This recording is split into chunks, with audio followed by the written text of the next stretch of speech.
whatever you wind up doing is exactly what you should be doing. And I have not behaved one single day of my life. Not one day of my life have I behaved, and I am fine. I need your help. I can't tell you what it is. You can never ask me about it later, and we're gonna hurt some people. Whose car are we gonna take?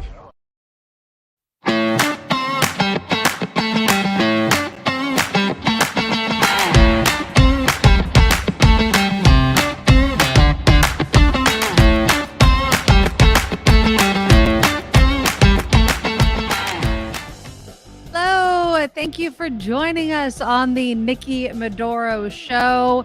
It's live on YouTube anytime you kind of want it because of the magic of YouTube. I do have to say rest in peace to the icon Tina Turner. Just broke within the last half hour or so. Tina Turner has died at the age of 83. Apparently, she had a long illness.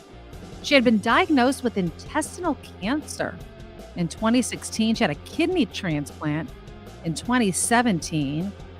But yeah, in a statement, they said Tina Turner, the queen of rock and roll, died peacefully today at the age of 83 after a long illness in her home near Zurich, Switzerland.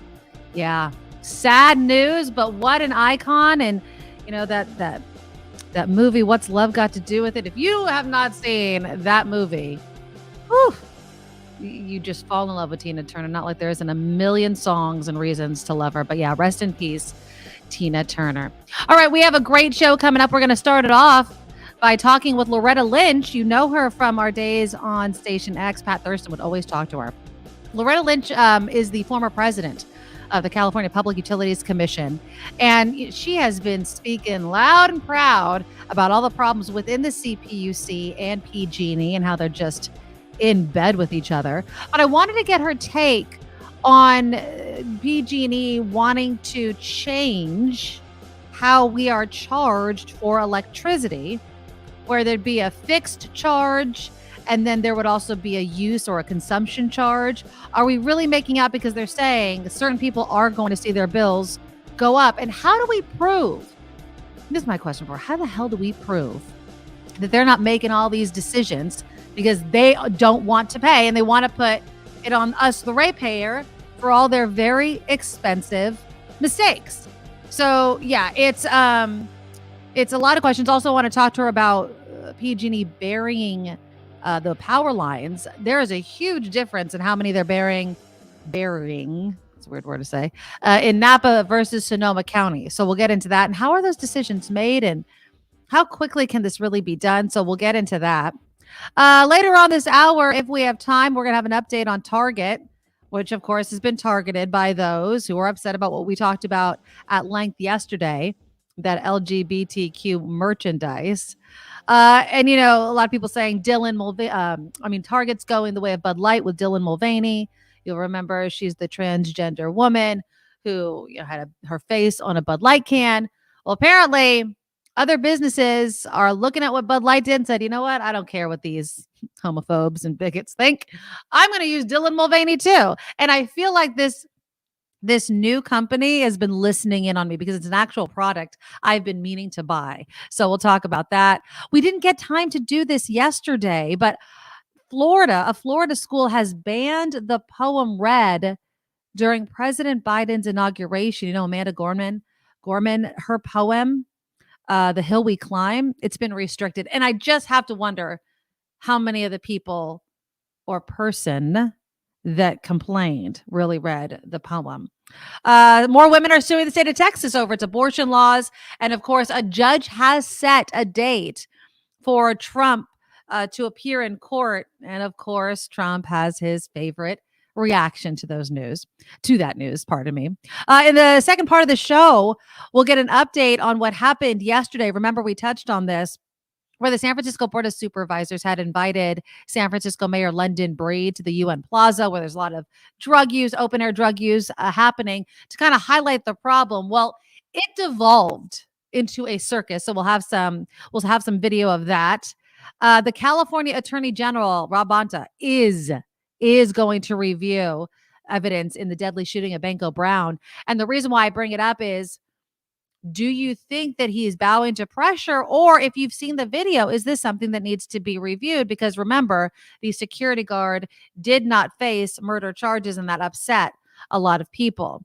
Some kids, 9 of them, ages, I think, I don't know, 11 or something, teenagers, middle schoolers, high schoolers have been arrested and accused in 35 robberies across the East Bay. And my question is, what do we do? Because I think my initial reaction was, where are the parents? And there should be consequences for parents. But what should that consequence be? And I'll open up obviously, I want you guys to react in the comments. Because if you arrest the parents, does that not just exacerbate the problem of, watching over these kids? And so we'll get into that in the second part of the show. Some lighter business news. I'm really excited about this news in San Jose, where they are going to make permanent a pedestrian-only walkway in San Pedro Square.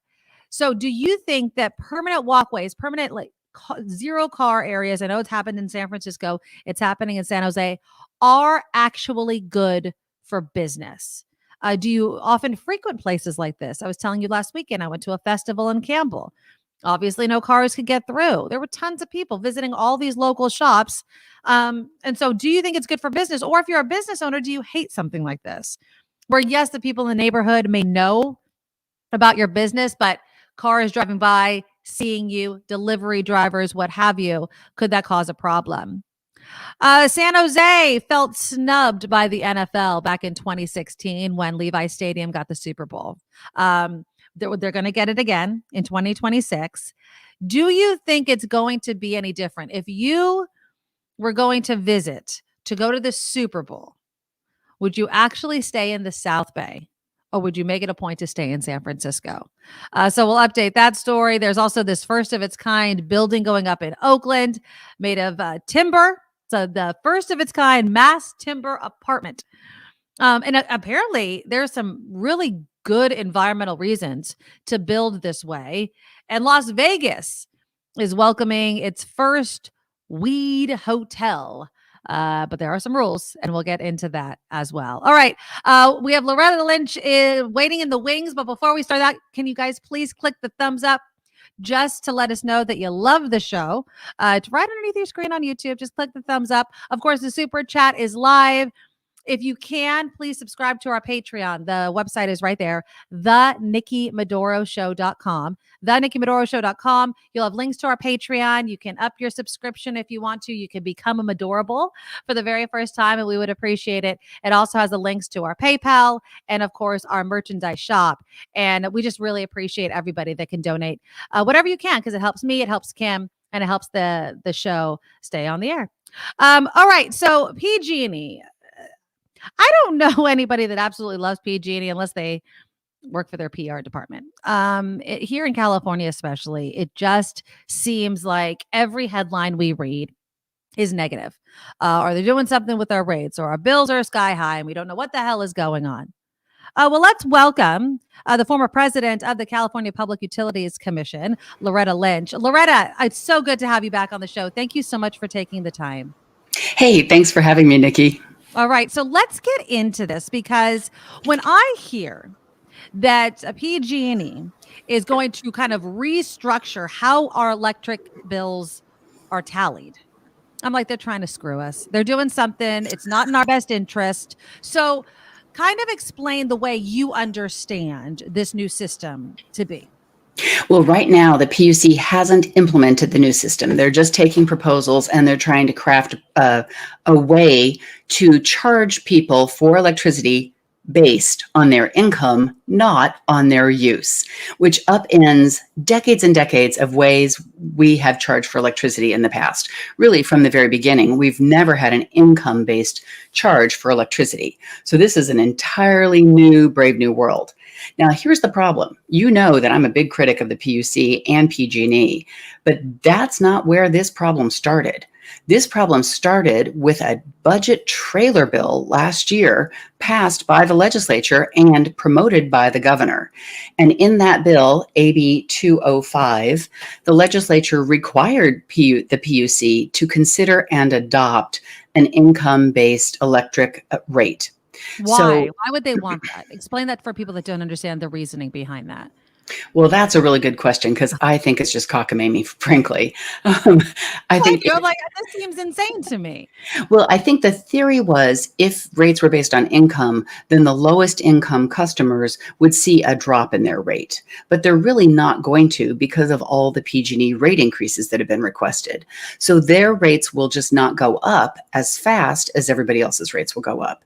But it creates this horrible tar pit of enforcement and verification of people's income. So right now, the PUC is considering basically contracting out verifying people's income to a third party that will not be government. I don't know about you, but I don't want some private third party knowing my income or I don't having want to prove. PG&E knowing my income. And I Do don't I want. have to? Do I have to tell them? Well, not PG&E. So the PUC gets that nobody wants to tell a PG&E their income. So instead of keeping it within government, where there are rules about confidentiality and laws prohibiting government employees from discussing or letting other folks or publicizing people's income, we're going to have some third-party contractor. There are huge cybersecurity issues. There's huge privacy issues, confidentiality issues, and some third-party contractor is by definition not the government. So all the rules about confidentiality and privacy are going to not apply as thoroughly as if it were a government. But setting aside just this monumental hassle and really problems with submitting, verifying, and then enforcing income. What if I say I'm low income and I'm not? What? You're going to come after me? How are you going to check? It's just a whole nother private police state, frankly, to check for your electricity bill. It's crazy. But this is what the legislature told the PUC to do. Now, theoretically, it's supposed to help low-income customers, but the administrative costs alone are going to dwarf any potential savings. And what's really going to happen is you're going to divorce conservation from electricity pricing. Because right now, if you use too much, you get charged for it and you kind of pay through the nose if you use too much electricity. But now it's not going to matter. Use all you want as long as you're in a particular income bracket because they're going to have a flat charge no matter what you use. And so it's really going to turn on its head all the conservation principles that we've had for 50 years. So now you're saying that this has not been implemented, but under this bill that has been passed, the CPUC has to do it. So there's no way that this won't actually happen. There's no way that we, the people, can say, no, I don't want this kind of system or billing to happen. If the PUC implements it, which the legislature told it to do, the only discretion the PUC has is what levels of income to put it at and what the charges should be, basically how the process is going to work. But the direction to implement income-based rates came from the legislature. And this is where I really think we all need to take a hard look. Why are we legislating such a huge change in policy as part of the budget? So the budget is about passing enough money for the state government to work, not about changing decades-long policies and upending how we pay for electricity and how we are charged for electricity. But because I suspect the governor's office knew that they could not get a standalone bill through to provide income-based rates, they stuffed it in as part of the budget. And so you either had an up or down vote on all the rules that went with the budget. It's called a budget trailer bill. So hundreds of different tweaks to the budget were included in the budget trailer bill, along with some enormous changes in policy. And I object to from my perspective, misuse of budget trailer bills to change policy that they couldn't get in a standalone bill with public process and public hearings where people could have come in and really weighed in on how cockamamie it is to institute income-based rates. I would say also there are other ways to help low-income people with their PG&E bills that they already have instituted within PG&E, right? I'm assuming, I have never gone through the process, Loretta, but if you are a low income, you can get help with your bill. I get all these kind of messages from PG&E. If you qualify, you can get assistance or something. Isn't there something like that already for low income people? Absolutely. It's called the CARE program. And when I was the president of the PUC 20 years ago, I expanded the CARE program to 250% of poverty.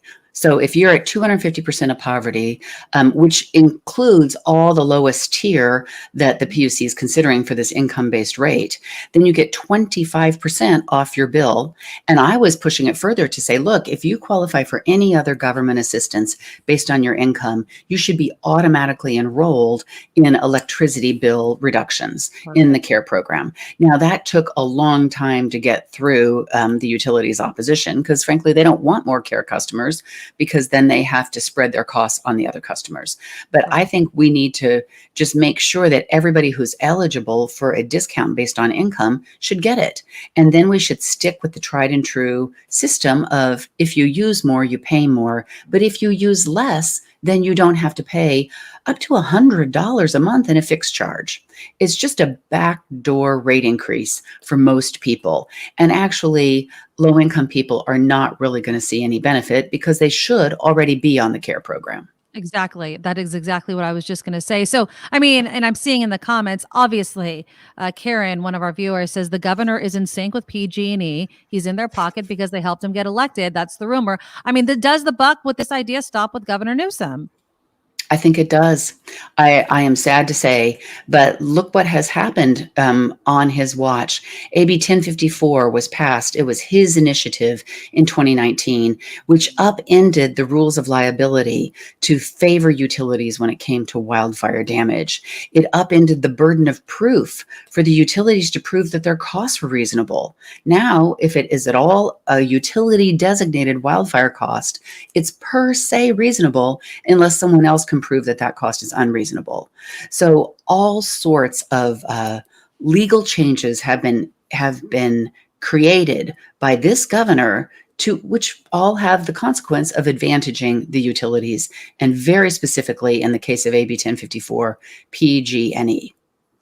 Rich people, more higher income people, can also afford, let's just say, solar panels on their homes, or the battery wall, or all of these things that reduce their electricity use. Is there anything that's going to, offset this fee now that they're probably going to pay because they are higher income, or are they just going to have to eat it? Because I can imagine that's also going to make fewer people want to put solar on their homes, which is better for the environment, helps us with our goal of getting off fossil fuels, not to mention the whole net metering fiasco. Well, first, I want to challenge the assumption that rich people are the only ones who can afford solar. In fact, 40% of solar customers in California are at the median California income or less, and 20% of solar customers are designated as low income in the PUC system. So other people, all sorts of customers have solar. And frankly, I have been advocating with several environmental nonprofits to expand programs, solar programs, for renters and for multifamily buildings. And sadly, the PUC is not doing that. If anything, they're clamping down and making it harder for apartment buildings and renters to go solar. Also, I suggested that we include in the CARE program subsidies to go solar for lower income homeowners, and the PUC rejected that. So there are all sorts of subsidy programs that the PUC is closing the door to solar for working class and low income customers. Is it just because of the money? I mean, why not have it on apartment buildings and in multifamily homes? I mean, is it just the simple excuse that they want more money from people using electricity the traditional way? Well, every customer who goes solar costs the utility money, because we're not going to pay for as much electricity from that utility. So every customer who puts rooftop solar on their roof means fewer profits for PG&E. And so PG&E fights tooth and nail to keep each and every one of its customers captive for as much and for as long as it can. Loretta, I mean, as far as what the people that are watching and getting very, very upset in my comments can do about this, is there any path that you advise people on? I mean, is it, going to meetings, or are we just kind of screwed, pardon my French, by what Newsom agrees to with the CPUC / PG&E, because we know they're one and the same? No, because we can reach out to our legislators. You know, our assembly members are up every 2 years and our state senators are up every 4 years. There's been a lot of movement. There are 37 new legislators out of 120 just this past year. Lots of movement to, for other folks to go to other jobs. So we as customers and we as citizens who are entitled to vote need to vote with our, with this in mind. And you need to call your legislators and say, hey, AB 205 was the wrong way to go about making this monumental change.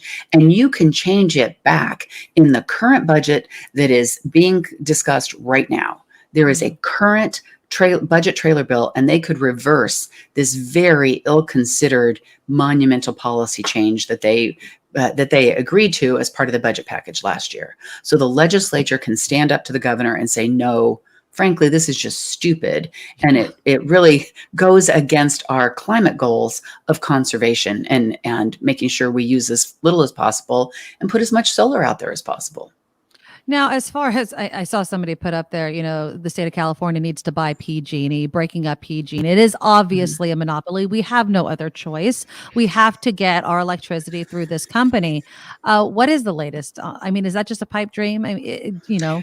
Well, there we go again with Governor Newsom. In 2020, Governor Newsom pushed a bill, SB 250, which would say that even if PG&E continued its criminal negligence and continued to create the conditions that cause wildfires, even then, if PG&E continued in that behavior, all we're going to do is transfer its assets to another nonprofit corporation whose board the governor appoints. So as long as it's a corporation and not a government, then we've got problems in terms of cost. So we also need to repeal AB 250 or change it so that, frankly, we can take over PG&E. I know that the city of San Francisco wants to take over its portion of PG&E. It already has the infrastructure to do that because we already have in San Francisco some electricity services based on some historical anomalies. And other cities, I'm sure, could do that too.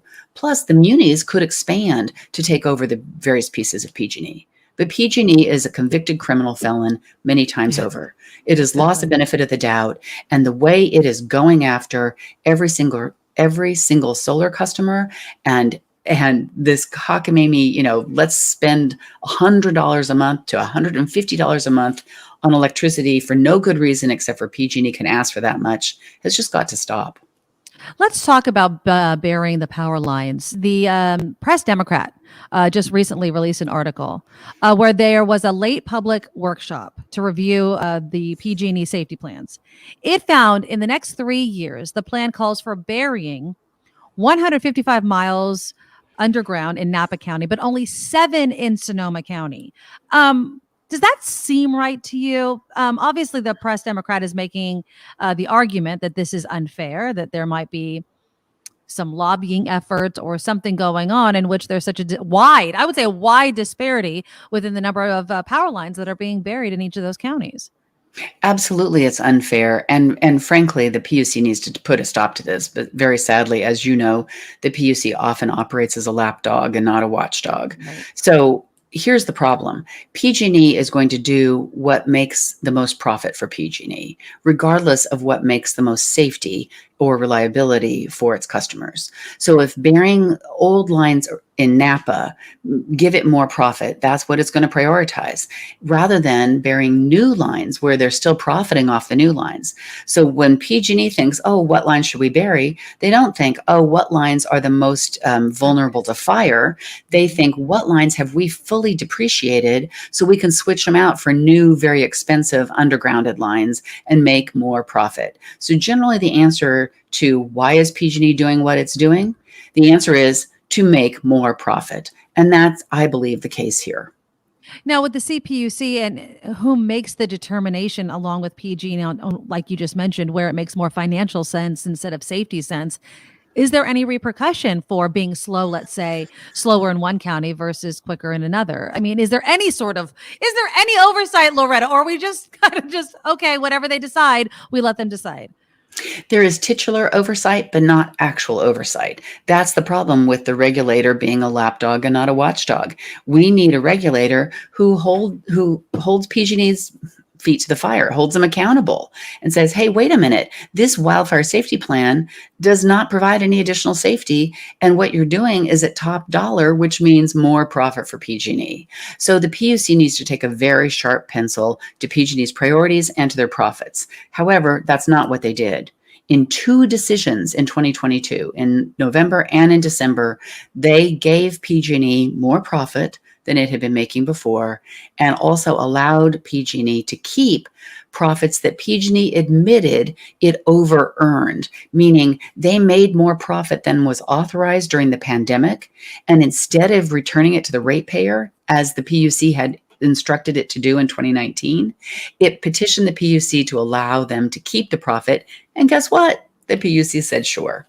So PG&E got to keep hundreds of millions of dollars in admittedly excess profits. And that money could have gone to some fire safety.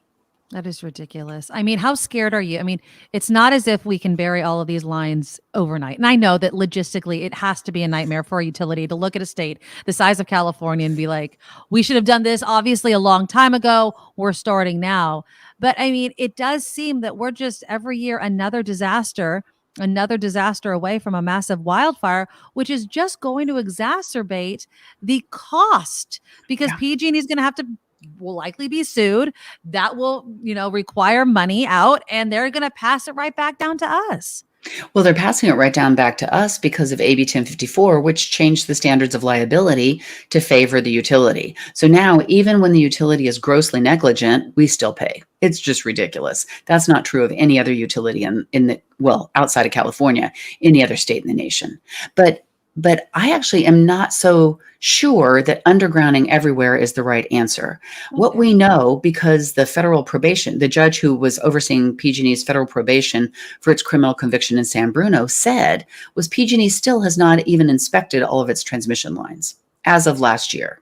So how do we know that that transmission line needs to be undergrounded? Sometimes all we need to do is cover the conductor, which is this little metal piece that attaches from the pole to the wire. Now, SDG&E has covered all their conductors. PG&E has not. And so if you cover the conductor, it doesn't spark as much and it doesn't catch fire as much. So there's potentially some very simple fixes. Cover all your conductors and tighten all your wires so that the wire doesn't swing in the wind, hit a tree and spark, or hit two wires and arc spark. So if you tighten your wires and cover your conductors, very simple things that are kind of the same thing as changing a light bulb instead of tearing down your house to put in a new light fixture. It's a whole lot cheaper, and it can also create a whole level of safety instead of undergrounding wires, because we're going to tear up a whole lot of forest if we underground all the wires. Why don't they do that? Yeah. You know the answer. Because PG&E does what PG&E profits from the most. That sucks. I have the best question to ask you before I let you go, Loretta. Are we going to see your name for governor on the next ballot? Absolutely not. We've got lots of good folks who are going to run for governor. Let me tell you, a whole passel of women and apparently some men too. So we do need to focus on, though, who is going to hold PG&E and all the utilities accountable. And frankly, who's going to come out for public power? Because here in the third decade of the 21st century, it's time to get the profiteering out of electricity and out of our energy use. Let's go for public power where the community has a say. And whether it's a statewide public power entity or community-based public power entities, they are cheaper, they are better, they are more reliable, and they are certainly safer. Is there a couple of names you want to throw out there that you think would be at least a possibility to be able to hold PG&E's feet to the fire that would run for governor? Well, Nikki, I think you need to have each and every one of them on your show and ask them that question yourself. Get them on the record. There you go. Loretta Lynch, I love having you on. I want to get you back on regularly because there's always stories with PG&E and the CPUC, and you're the expert. Thank you so much for coming on the show. Thank you for having me, and thank you for doing this and speaking truth to power. Absolutely. Loretta Lynch, thank you so much. It's just... It's frustrating to all hell. Let's welcome Kim McAllister to the show. Kim, I love Loretta I love Lynch. Loretta Lynch, but it's upsetting. I mean, I love having her on, but it really comes down to the fact that PG&E / CPUC, because they are literally one and the same, they have so much control over the state and our safety. That's like we're just sitting on these bombs, especially depending on where you live, which is why I brought up the undergrounding of the lines in certain counties like Sonoma and Napa. I mean, it's dangerous. It Yeah, is dangerous. yeah. And they can't do it overnight, Mhm. and they're only thinking of their bottom line, and it's so upsetting. It's so No, I upsetting. mean, I live in Sonoma County. The wildfires that race through Santa Rosa, through Windsor, through out even out to the sea toward Jenner. That Mhm. it's scary. So many people under evacuation orders every Every season, single multiple year. times. Yes. And some people, they say it's like PTSD. They had maybe had their house burned down, they rebuilt, and here comes another evac order. You Exactly. I was reading a story earlier about people leaving California, and that's a huge reason why some people might think, I can't do this. This is Mhm. scary to me. You know, and Absolutely. and you hear Loretta Lynch talk about, easy fixes, and it's all comes down to money and Money. why you Yes. wouldn't want to, and PG&E, I could be the PG&E spokesperson. I Okay, could lay it on be me. the Lay it hook, on line, me. and sinker. Here the reporter says, "Well, why haven't you undergrounded these lines?" The PG&E spokesman says, "Well, at PG&E, we prioritize public safety. That is our top priority, and we are working very hard to make sure that everything is safe in California. And we have spent X amount of dollars so far trying to, reinvigorate our system and make it Mhm. exactly as safe as it needs to be." No, you haven't. You No, haven't you done have as not. No, you haven't done what you need to do. You obviously haven't done what you need to do. You got Loretta Lynch telling me PG&E does what's best for PG&E. If you maybe somewhere doesn't need it as much as another place does, they're going to do it over here because it's more financially makes more financial sense for them. Even Mhm. though the people over here are really at risk. Yep, I don't like that. exactly. It Mm-mm. it bothers me because, again, we have no option. We have no way of getting away from it, and while I agree with Governor Newsom and he's led the way on so many things, on this, he has failed the state of California, and it's not a minor failure.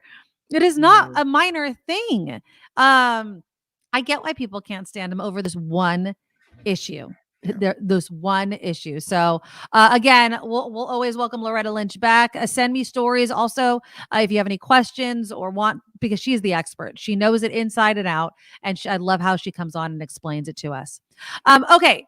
Coming up after some headlines with Kim. So there's been backlash, of course. We knew it was going to come. Remember, I did my Oppo research from with Target yesterday regarding the merchandise. Now Target seems to be relenting a bit to the protesters over the Pride merchandise. And I'm Yep. just going to say this before we get to the topic. This Pride merchandise has actually been around for more than a decade. So again, it's one of these things where certain groups of people are being um encouraged to be upset about something that they didn't care about 10 years ago, that they didn't notice 10 years ago. But why do you think? And it's this Fox Newsification, this Newsmax, this OWN telling these people, this is what you need to be upset about. This is the problem with society. Be afraid, be afraid, be afraid. So Target's kind of given in, while at the same time, another business has told, people that were protesting Bud Light, yeah, you guys are morons. We're going to do the same thing as Bud Light has done. And Kim, you know how we always say that our phones are listening to us? The company that's doing this is following me. I have never heard of this company's product before, and don't at me if you have. I've never heard of it before, and now all of a sudden, not only do I want to buy this product, and I've wanted to buy it for like a couple of weeks, but now it's in this news story, and I'm like, my phone is freaking listening to me. I have no idea what's going on. We didn't get to this yesterday, but I want your guys' reaction to a Florida school banning a poem that was at President Biden's inauguration. More moms, more women, not moms necessarily, but more women are suing the state of Texas over their anti-abortion laws. And Good. of course, Exactly. And of course, Trump has his typical reaction to the court date that is set regarding criminal proceedings against him. So that is all coming up. Before we get to Kim's news, please click the thumbs up button. It shows the love. The super chat is also live. And here's some headlines. Now, from around the world to up your street, the Nikki Medoro Show presents News Czar Kim McAllister. Yeah, we begin this newscast with a sad story. Today, Tina Turner died peacefully at the age of 83. After a long illness, that according to her representative. Turner first gained fame in the 1960s with her husband Ike as part of the Ike and Tina Turner Review. The chart's success of that group hid the physical abuse that she suffered at the hands of her husband, which she later revealed. She broke through to her greatest stardom, though, solo, after the 1980s release of her Private Dancer album in 1984. The album generated the top 10 hits Better Be Good to Me and Private Dancer, as well as the #1 smash, What's Love Got to Do with It? What's Love Got to Do with It was also the name of her 1993 biopic. She died at her home near Zurich, Switzerland. Again, she was 83. The speculation of Florida Governor Ron DeSantis running for president will reportedly become official now in just a matter of hours. There's Time magazine cover. There you go. DeSantis is expected to launch his bid for the 2024 GOP nomination during a live appearance tonight with Elon Musk on Twitter Spaces. Casey DeSantis, the wife of the governor, posted a 30-second video of DeSantis preparing to walk onto the stage with the caption, "America is worth the fight every period, single period, time, period." Just to, make that emphasis. President Biden is set to mark 1 year since the horrible school shooting in Uvalde, Texas. He is going to reiterate his call to stop the epidemic of gun violence. It was on May 24th of last year in Uvalde, Texas, when a gunman entered Robb Elementary School and opened fire in a 4th grade classroom. 19 children and 2 teachers died. And again, today, President Biden will be speaking about the epidemic of gun violence and calling on Congress to help stop it. In New York, Mayor Eric Adams is asking a judge to allow the city to suspend the right to shelter requirement. The right to shelter law has been in place for more than 40 years and requires the city to provide temporary housing for every homeless person who asks for it. Adams says the New York City shelter system is buckling, and he's trying to actually prevent it from collapsing. So he wants them to suspend that law right now. So, the state will not be responsible for doing that. Governor Gavin Newsom here in California, I have a picture to show you. I really think I do. Yeah. Here he is, Gav. I know Nikki likes this picture a lot, so we'll make sure to get this one up there. Governor Gavin Newsom. California might not be able... He always looks like he's like, that's the evil picture of Governor Newsom. I know you love that one. Well, California may not be able to afford Governor Newsom's proposed spending plan for the next year, and that is according to the California Legislative Analyst's Office in Sacramento. They say if the legislature approves the current plan with more than $30 billion of a budget shortfall, the state could face more budget problems in the next 5 years. The LAO presenting its findings to lawmakers yesterday and proposed some solutions. One of them, tap into the state's rainy day fund to help cover budget deficits in the coming years. Well, why not just cut the deficit and keep the rainy day fund for real emergencies? I don't know. You think? California reaching a settlement worth $500,000 with Walmart over the illegal sale of brass knuckles. California Attorney General Rob Bonta says the giant retailer and its third-party sellers allegedly sold about 250 brass knuckles on its website to people living in California.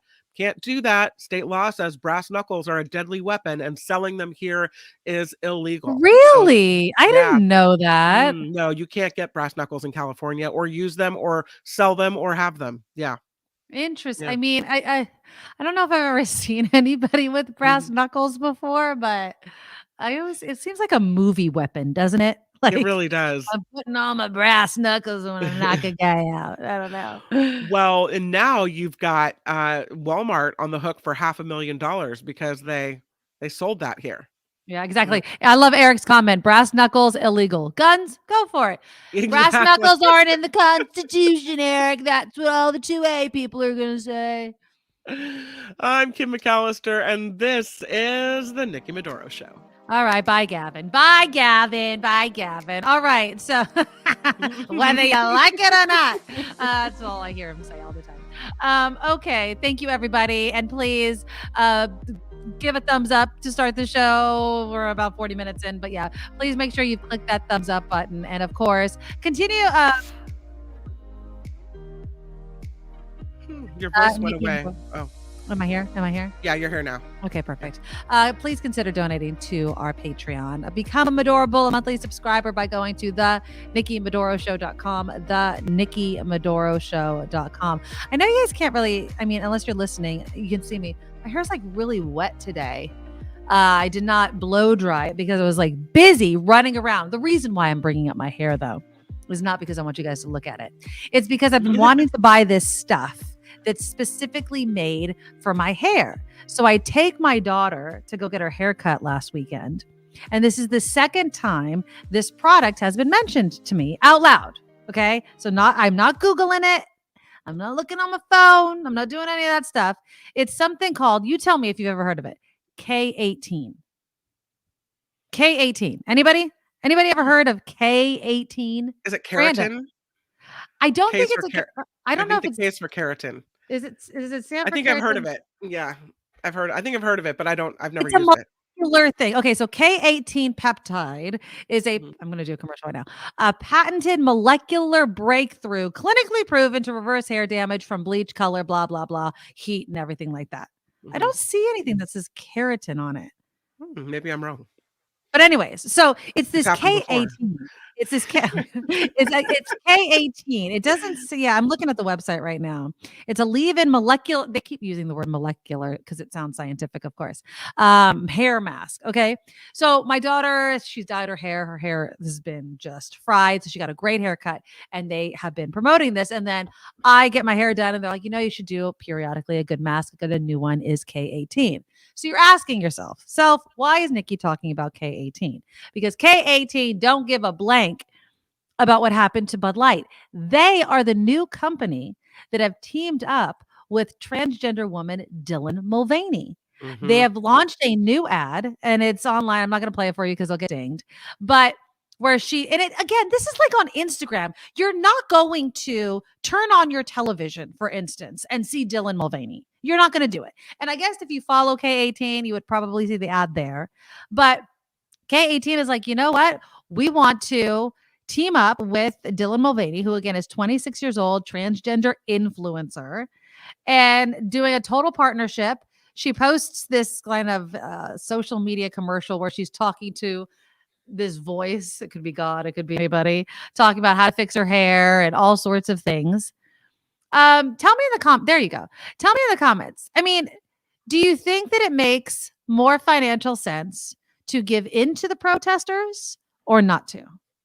Because K18 doesn't seem to care what happened to Bud Light. And I know I saw somebody in the comments talking about the Bud Light stock or what have you. I've been trying to find the latest numbers. So Bud Light sales seem to have gone down, but Anheuser-Busch's stock has seemed to have gone up or is exceeding expectations. Those are the stories. It's kind of conflicting stories. So Bud Light, okay, so Anheuser-Busch is like, all right, we're selling less Bud Light. But if they're still selling all their other Bud products, do you think they give two rats' butts about it? And does it matter? Do you think, though, there's different clientele when you think of who the Bud Light customer is and who the K18 customer is and who is recommending K18 to their clients? Hairdressers. Influencers. People online, probably, right? And those people are who?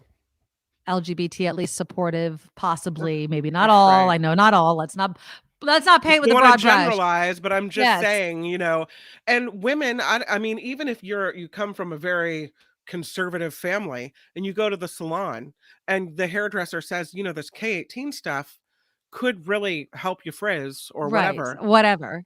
you care more about your frizz than you do Dylan Mulvaney.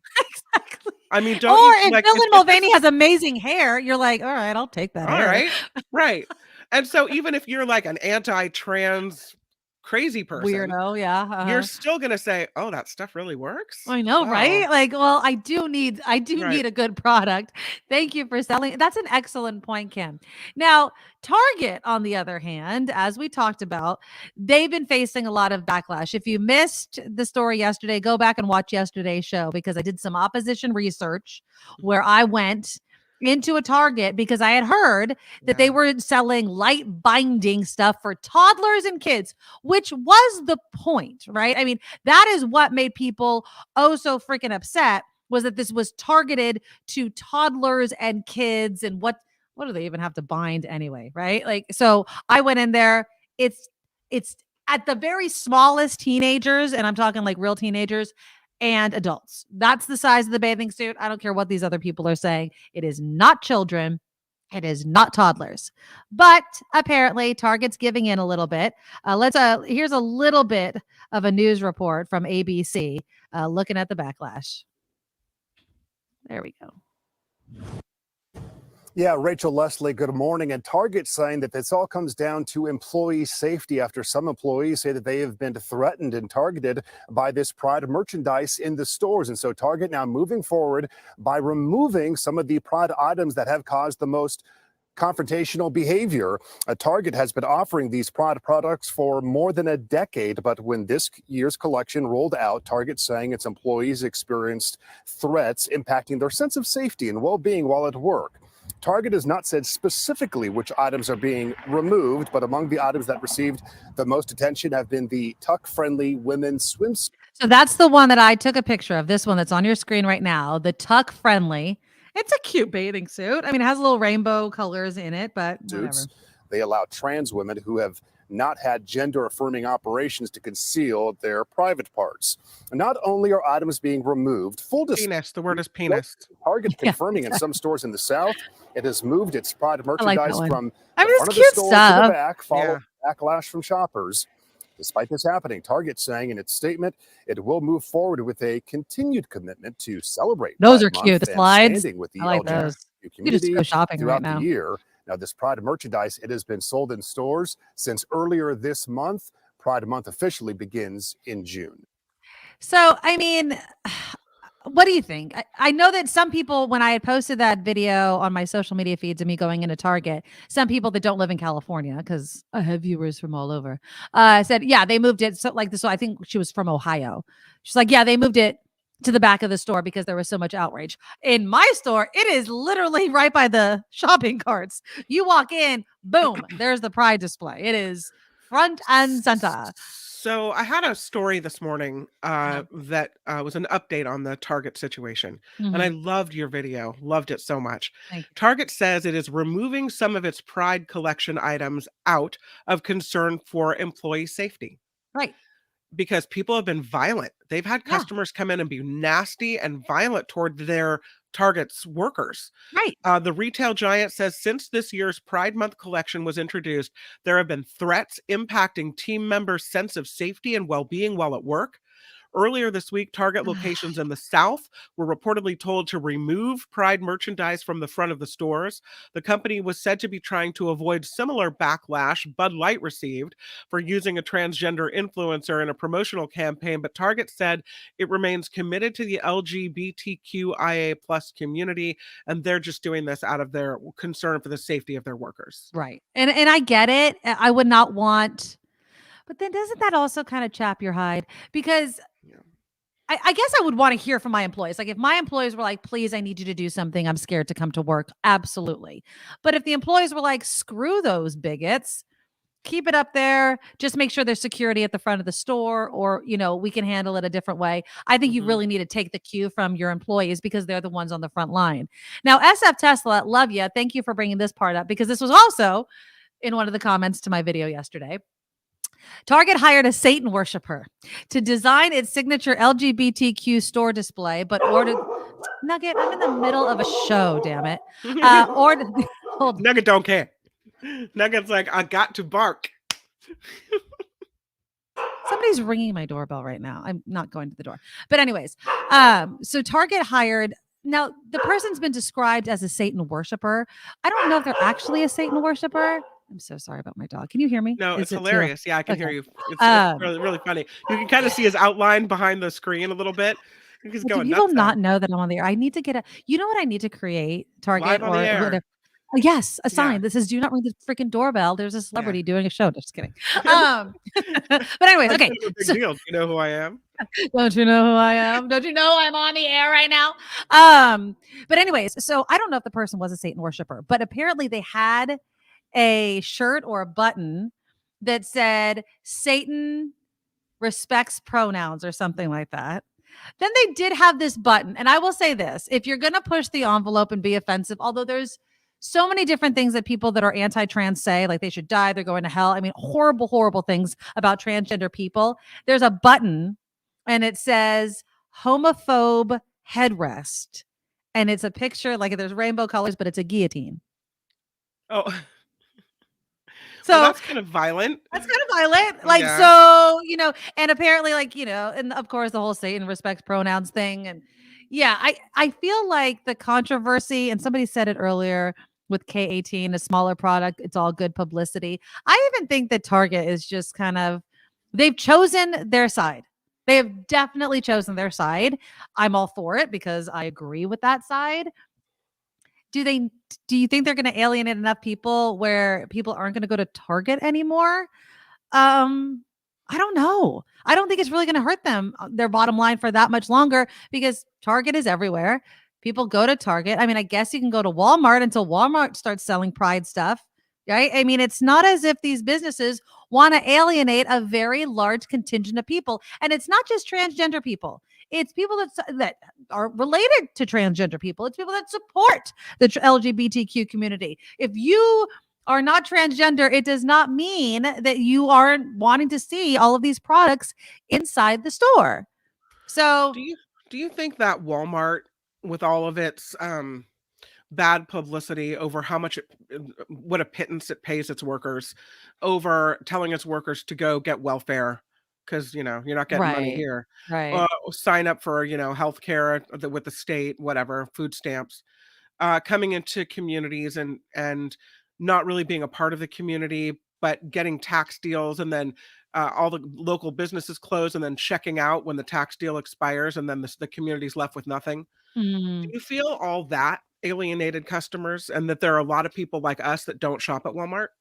Not enough for it to hurt their bottom line, right? It's still No. the number one employer, I believe, in the country, right? So if all of that won't hurt Walmart, then this isn't going to hurt Target. Yeah, but you know that those that are against Target and Pride and all this sort of merchandise are going to make it seem like it is similar to Bud Light. So they'll point to Bud Light sales in the near term, right? Because it just happened. And be like, see, go woke, go broke. They love it. I mean, you got to love their stupid ass slogans. But Target already had this issue. Target already said, I think it was a couple years ago, where there was this big backlash over Target saying, people are welcome to use whatever bathroom they want in our store. And there was a big hoop-de-doo where, oh my God, don't shop at Target. They welcome the transgender people in the bathroom there, and nobody cared. And everyone kept shopping at Target. Like it was, whatever. And so then you went to Target anyway.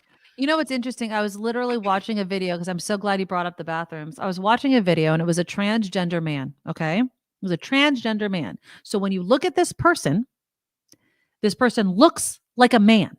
Okay. And he's like, what these people want is for me looking like this to walk into the woman's bathroom. That's what they want. And then they're like, no. And then if he tried to, everyone would be outraged. He's like, but this is what you're saying you want. Now, on the flip side, it's always the transgender women that get a lot of target, right? Because they consider that person a man. You've probably, like I've mentioned many times, gone to the bathroom with a transgender woman. You didn't know because it's a transgender woman. There was another TikToker, and this might shock you.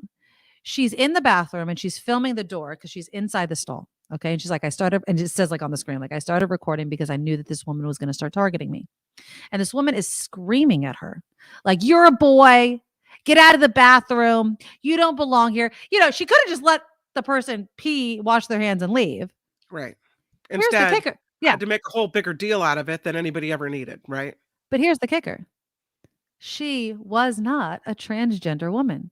She just didn't look girly enough for this woman. This is where it's going, where, oh my God, I have to like be on full gender stereotypical display, or some ass is going to come to my stall and say, you don't look woman enough. And then finish the rest of that sentence, because we know it's going to happen in other states that they're trying to do this. Let me check your genitals. Like, how are you going to determine whether or not I am a man or a woman in your eyes, unless you look down my pants? Now who's the pervert? Now who don't I want to be in the bathroom with? Right? It's just insane. Yeah. Right. It's insane. Just let people live. Leave people alone. Yeah. You know, I've come up with a slogan. Maybe I'll make a t-shirt out of it. Don't be the first a-hole. I feel like everybody just lived their life by trying not to be the first a-hole in a situation. There'd be a lot fewer arguments, right? When I think of a perv in the bathroom, Mhm. you know, I never let my kids go to the bathroom at the park by themselves because I never know who's in there, right? Okay. But when I think of who might be in there, like the image in my mind that moves me, that motivates me to get my ass off the bench and walk to the bathroom with my kid, All right. it's some old white dude with dirty fingernails and in the corner of the bathroom with greasy hair and dirty fingernails. Just Yeah, if waiting there's for a the guy kids just to come in. standing in the bathroom in the corner, not doing anything. It's Definitely. not the transgender person that's fabulous. It's not the, you know, I put on lipstick today and I'm wearing a skirt. It's not that person who I'm No. in my mind is the perv. I'm just saying. Well, you know what's interesting is the people that are against transgender women in female bathrooms, their argument goes like this. That's a man in a dress. So your issue actually isn't with the transgender community. It's with what you believe are men, period. So you have a problem with men. That's the issue. So stop acting like it has anything to do with the LGBTQ community. You mistrust men. And so that should piss off men, if anything, whether you're transgender, gay, fill in the cisgender, fill in the blank. That's where the lack of trust comes from. Now, we can't solve it, but maybe I'm misspeaking here, but don't you think that most men who mean to attack women, girls, whomever else, have issues with their own masculinity? You know, they're possibly. I think they would Like have closeted or something's going on there. Well, no, not necessarily. Like they're the macho. Like, you know, they have too much Overly macho testosterone. people raise my hackles, though. I'm like, They have a little too much going on there. Like they would never put on a dress. These are people who somehow need to prove their masculinity. And why do they feel the need to do that? One wonders. But it's not because they're wearing a dress. That's the last thing they would probably want to do. That's just the way it seems to me. It does. You know, it's the overcompensation, right? It's like, I have to prove to you that I'm a manly man in this very, and this is the thing when we debate gender versus sex organs that people don't seem to comprehend is gender is a social construct. What it means to look like a man or a woman is a social construct, because back in the day, right? And let's just talk about America. Right? What women and what men were allowed to wear was influenced by society. There was a time in history where men wore wigs, dresses. There are parts of the country where men wear kilts. It's totally manly, right? It's manly to wear a kilt. Why? I love a man in a kilt. Because because your culture tells you it's okay. So if you don't get it, that's the point. It's everything. I love was RuPaul. We've mentioned the quote before. You're born naked. Everything else is drag. It is what society, your family, people around you have influenced you to wear that has defined what you consider your outward appearance, who you are, what you feel. Only you can say, only you can decide. I just wish people understood that more and just left people alone. And I saw, Randy, I saw your comment Oh, let me see if I could find it. Oh, here we go. You can't just leave people alone, but there are some issues that need to be addressed. Women's sports is one of them. And we've talked about women's sports. And, I will say my opinion about this has evolved slightly over the few years. This has been such a hot button issue. Yeah. And I have landed currently, and I am open for conversation about it. But right now, creating space and own groups and categories for the transgender community, the athlete, whatever, makes sense to me. It makes sense to me. And it's not that I want separate but equal, but we already have different categories for all sorts of things. And we celebrate those categories. So as long as something isn't relegated as less than or not as important as, I'm fine with it. Maybe people think it's wrong. Oh, you and your, what is the Outlander? Is that the Outlander guy? Yeah. He's so when cute. I say kilt, this is what Kim is talking about. Look at This those is what Kim knees. thinks. Look Yeah. at those knees. Look at that face. And I'm sorry, underneath that kilt, look at what's underneath that kilt. Like, I'm sorry. That's a handsome man right there. That's That Sam is a Ewan. very handsome That's man. right. Yeah. Mhm. Look at that jawline. I mean, just gorgeous man. Gorgeous man. But yeah, I want, when I say don't be the first a-hole, what I mean is if you're in a situation in which all things being equal, no one's raising a ruckus about anything, i.e., you're in a bathroom, people are peeing, people are washing their hands and leaving. Don't think to yourself, I'm going to be the a-hole right now and confront somebody because I don't understand who they are. Don't be the a-hole. Just think to yourself, do I need to be the first a-hole in the situation? Oftentimes, it is no. Now, obviously, there's situations in which you need to stand up for people, but I digress. What else did I want to include in the segment? Oh, speaking about people or a person making a huge stink about something and it having huge repercussions, this one person complained about the hill we climb. Do you remember the hill we climb? Oh, loved Amanda Gorman was reading it. We were on air live when she was reciting this poem during President Biden's inauguration. Oh my God, look at her. They, at one Florida school, have banned the poem being read after one parent complained it contained indirect hate messages. A parent and two students at Bob Graham, Bob Graham right there. Education Center in Miami Lakes challenged the poem, arguing they were not age appropriate. The school covers kindergarten through 8th grade. This is the problem: is we are giving minority voices such weight, right? That it's unfair to the rest of society. Now, of course, I bet most of the students that go to the school will read this headline. And what is one of the first things they're going to do? They will Google the poem. So I'm not worried that Amanda Gorman's amazing words that were read that day that were so inspiring, that literally brought me to tears, are not going to be read by at least some of the students at this school. But it just pisses me off that this very loud minority is changing things fundamentally within schools, and that the idea can spread. That's the fear, is that it's going to spread to other schools, other states, and if freaking DeSantis becomes president across the country. So apparently the woman that complained is on the school board.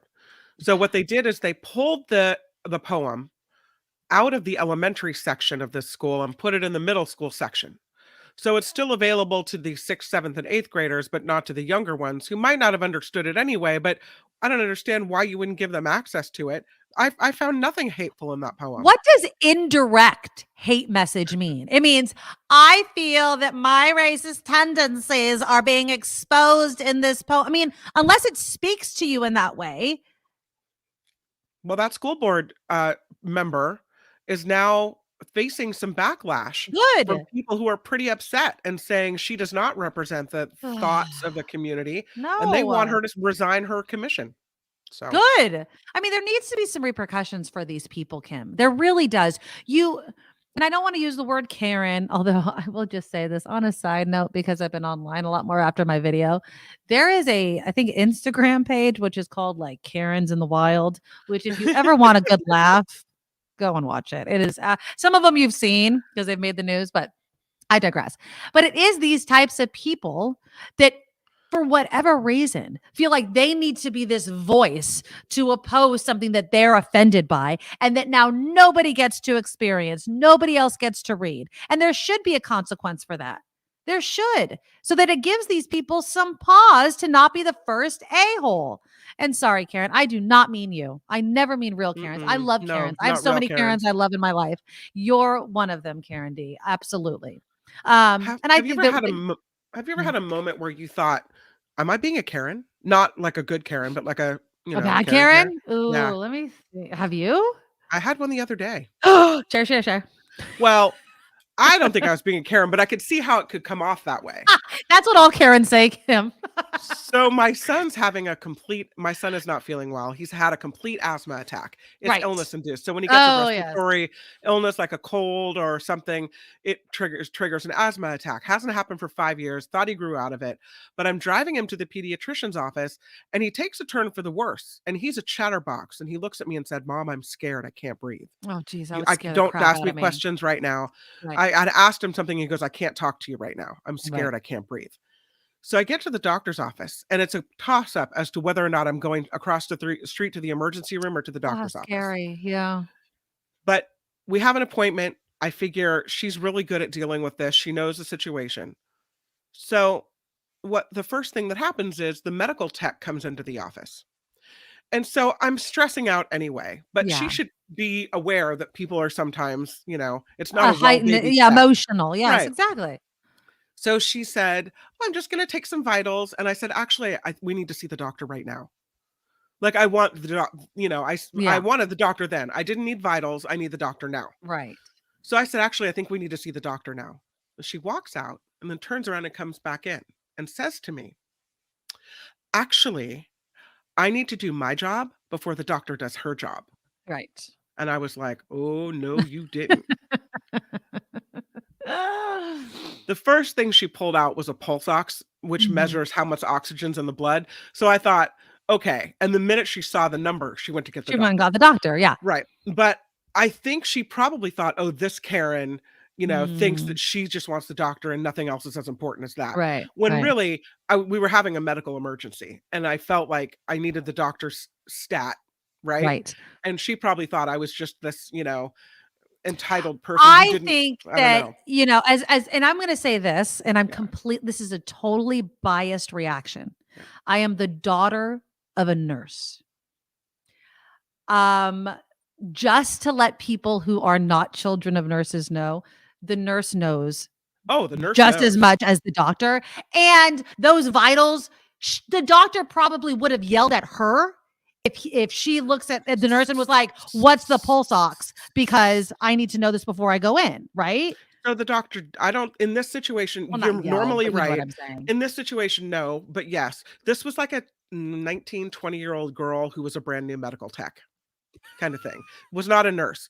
If it was a nurse, I would have been like, the nurse would have taken one look at him and gotten the Right. doctor. A real nurse would have known. This was not that.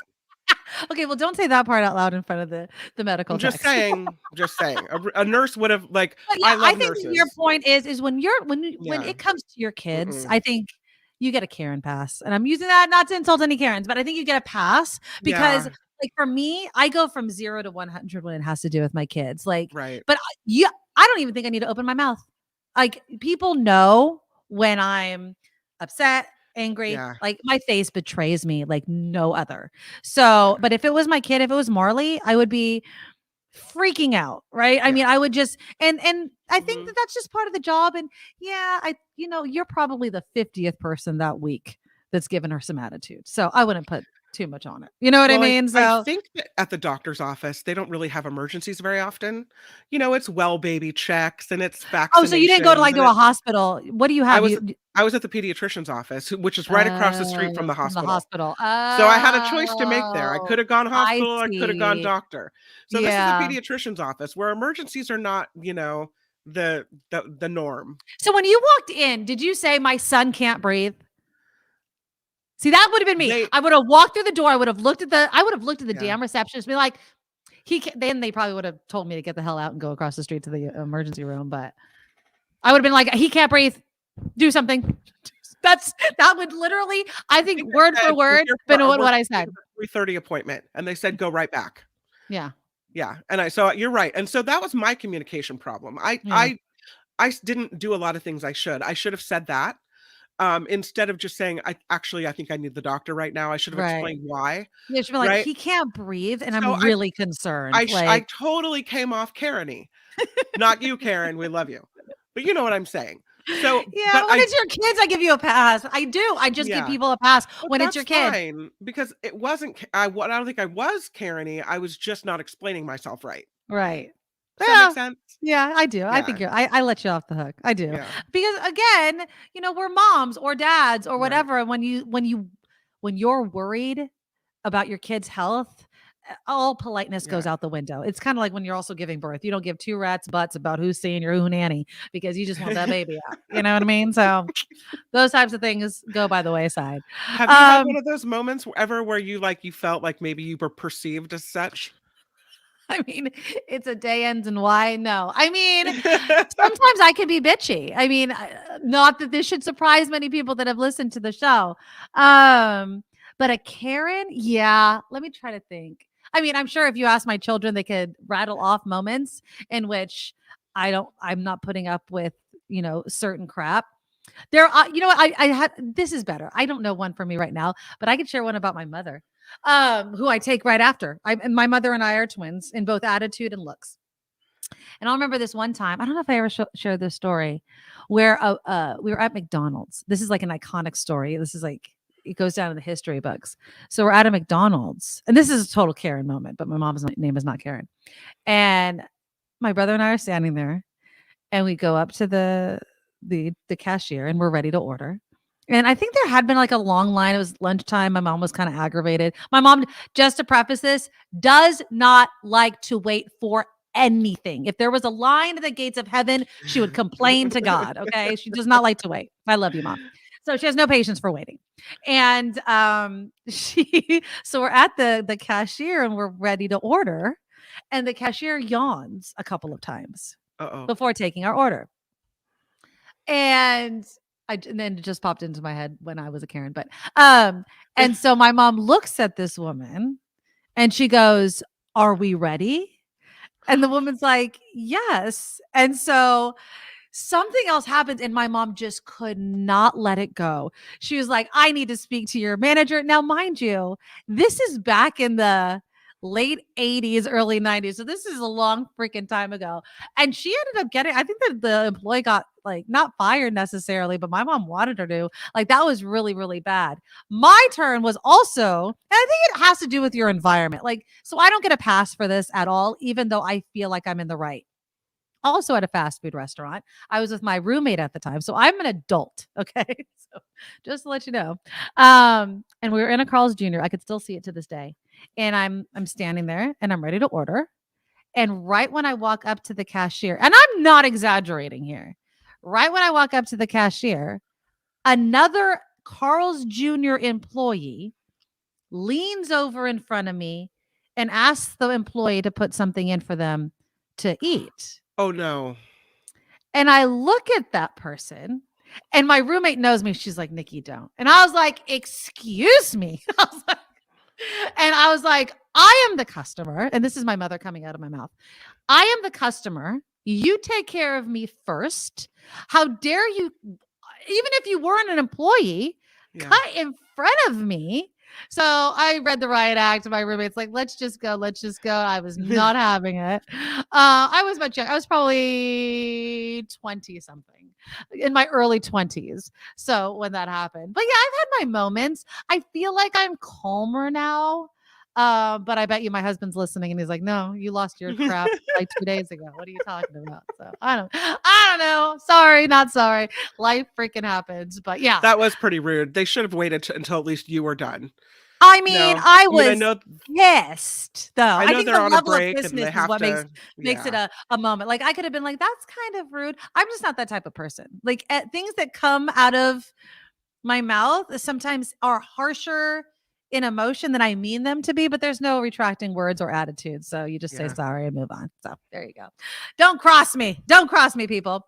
Okay. When we come back, let's do a couple of headlines. I do want to get into more women suing Texas, Trump's reaction, and then we talked about this yesterday. Remember, the San Francisco Board of Supervisors invited Mayor London Breed out to see the open air drug market in UN Plaza.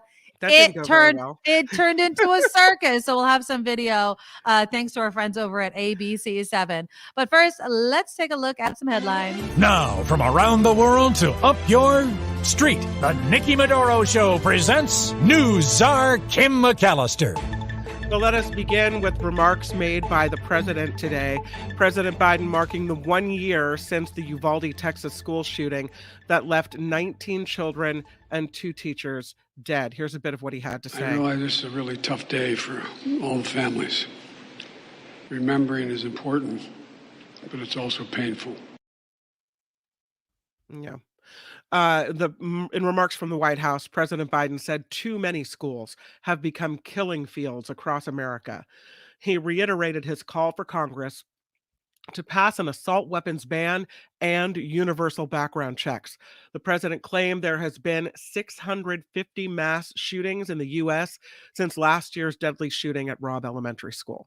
So from today all the way to 1 year ago, at the shooting at Robb Elementary, 650 mass shootings. That is insane. And that is a solely United States problem. At that level, that's insane. That's just horrific. Pretty crazy. The White House is slamming House Republicans planning to vote on a resolution to do away with the president's student loan forgiveness program. Press Secretary Karine Jean-Pierre saying President Biden would veto the measure if it makes its way to his desk. She called out Republicans who plan to vote in favor of the resolution who previously had their PPP loans forgiven, including Georgia Congresswoman Marjorie Taylor Greene. The House is expected to vote on the resolution this afternoon. And Florida Governor Ron DeSantis, there he is with his Protect Life crew. He is officially now running for the 2024 Republican presidential nomination. He filed the paperwork with the Federal Election Commission for his bid today, which has been long expected. DeSantis is expected to announce that to officially announce his run during a Twitter Spaces event with Elon Musk this evening. That's I mean, we knew that it was happening. Here's the thing, though. I don't think he's appealing. And this is totally going to be superficial. I don't think superficially he runs well. Does that make sense? I think he seems awkward when he talks. Did you see a video? There was a video of him. I can't find it right now, but where he's in like a diner and he's talking to people and either his nose is running or something's on his face and he wipes it and then he wipes it on the back of a guy's shirt. Like what? I'll have to try to find the video when you finish your news. He did what? Yeah, so he's like wiping something off of his face, and then the guy said, like clearly wiping something, either his nose or something, and then he pats a guy on the back that says something to him, which is, yes, it's childish to make fun of him for doing that, but I'm childish. Gross. And I want to make fun of him, so there you go. That's gross. However, former President Trump is holding on to his front-runner status in the race for Republican presidential nomination. There's a new Quinnipiac poll showing that 56% of Republicans are leaning Trump. Florida Governor Ron DeSantis, who officially launched his campaign today, is 31 points behind, according to this poll. So you might be right, Nikki. Another dozen candidates have all polled 3% or less, including Nikki Haley, Tim Scott, and Vivek Ramaswamy. Trump ahead. Can you even imagine another Trump presidency? No, I don't, and it's not going to happen. Get out and vote, people. You better do it. Yeah. Damar Hamlin of the Buffalo Bills back on the field just months after he collapsed during a game in January. Remember that? Hamlin suffered cardiac arrest during Buffalo's game with the Cincinnati Bengals. That was January 2nd. He needed to be resuscitated on the field, then hospitalized. Now he is back on the field playing. So what a miraculous recovery for Damar Hamlin. There he goes, back on the field playing ball. Let's talk about gas because, it always happens. Can't be helped, apparently. Just ahead of Memorial Day weekend, gas prices across the U.S. are up slightly. The average price today, $3.56 a gallon, up about 2 cents from Tuesday. That, according to AAA, $3.56 a gallon. That would be a bargain. I saw it for more than $5 a gallon in Petaluma yesterday. So I don't know. But speaking about money, the White House says this whole thing over the debt limit and what we're going to do with the national debt, it's all a manufactured problem. Yeah, that's what they're saying. The White House is accusing House Republicans of manufacturing a crisis over raising the debt limit. It said members of the conservative House Freedom Caucus are openly referring to the full faith and credit of the United States, are referring to it as a hostage. McCarthy said his team and the White House are still far apart on a number of issues as they try to strike a deal. But, you know, calling the full faith and credit of the United States a hostage? Meanwhile, President Biden is set to nominate General Charles Quinton Brown Jr. to be the next chairman of the Joint Chiefs of Staff. Brown is currently serving as Air Force Chief of Staff. He will be succeeding General Mark Milley as chairman if he is confirmed by the Senate. So that's a new development at the White House. I'm Kim McAllister, and this is the Nikki Medoro Show. All right. Thank you, Kim. Please click the thumbs up button as always, and also consider donating to our Patreon. Just go to thenikkimedoroshow.com. Big thank you to everybody that's been first-time subscribers or bumping up their donations. It really helps us keep the show going. So again, click our Patreon link at thenikkimedoroshow.com. Okay, real quickly. Hold on. Sorry. That's okay. My bad. My bad. I'm sorry. Here's the video. You want to see it of DeSantis wiping snot on people? Are you ready? It's quick. It's quick, people. So get your eyes on the screen. Here we go. So there's DeSantis, and there. Look at the guy in white, the white mustache, white hair, sitting down. Okay, there we go. You make it bigger. Yeah. Okay, don't back down. We won't. Okay, don't back down. We won't. You can just keep watching it on a loop. There you go. Yeah. It's really like wiping something. It's just gross. I know it doesn't mean anything. You know, it's kind of like Howard. What was the remember the one presidential candidate that screamed on stage and he totally yeller. Howard. I forget his freaking name. He's not president because he screamed on stage. Remember when that was enough to get you disqualified for being president? Now you can of the say United grab States? him by the pee and then Exactly. You know, it just, I wish we could go back to the days of misspelling potato, right? I mean, it was so innocent back then. Howard Dean. Howard Dean. Howard, thank you. Howard Dean. Really quickly. So more women are suing the state of Texas because they're saying their lives are being put at risk when they have pregnancy-related medical emergencies. The reason why I'm mentioning this headline, this is what needs to happen, right? If people don't just pick up and move to these red states and kind of change the gerrymandered districts, this is what needs to happen. Women and men that live in these red states that typically vote Republican need to wake the hell up and realize, wait, what are the rules? What do I have to do? I need to basically almost die before a doctor in my state will help me if I'm having some sort of complication with my pregnancy. So a Texas law, the trigger law passed in 2021, makes performing an abortion a felony. There are exemptions for life-threatening physical condition, but another law prohibits nearly all abortions after about 6 weeks of pregnancy. So it's creating this uncertainty where doctors don't even want to touch it with a 10-foot pole. Could you imagine being a doctor in a state like Texas and trying to figure out how to do no harm, which, by the way, was the oath that you took? I mean, it's frightening what's going on in some of these states. And again, that's what happens when you vote for some of these Republicans, for all of them. I don't know anybody that's running to reinstate, a Republican, I mean, to reinstate and pass something similar to Roe. There's not one. Trump, of course, as Kim mentioned, is the front runner, which I still can't believe. But of course, he's very upset at the unfair nature of his criminal trial that's set to take place during the presidential primary season. So again, He was indicted on 34 felony counts of falsifying business records last month. That makes him the first ever former or sitting president to face criminal charges. He has pleaded not guilty, but here's the kicker. Due to the criminal nature of the charges, Trump will be required to participate in the proceedings when the trial begins, and the date that has been set, March 25th, which of course, it's still not determined who the Republican nominee will be.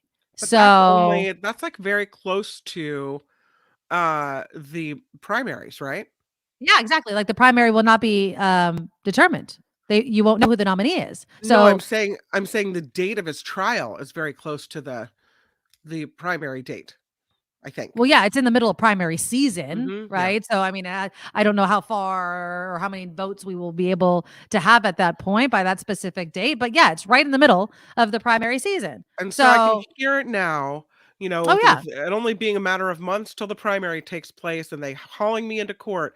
It's a witch hunt. They're doing this on purpose. This is all Oh, yeah, politically motivated. All exactly. of that. Yeah. I just wonder, do you think it will matter to his base? Because you would think No. for the good of the country and the Republican Party that he claims to be part of, he would step away so that he was not distracted by literal criminal proceedings while he runs for president. But no.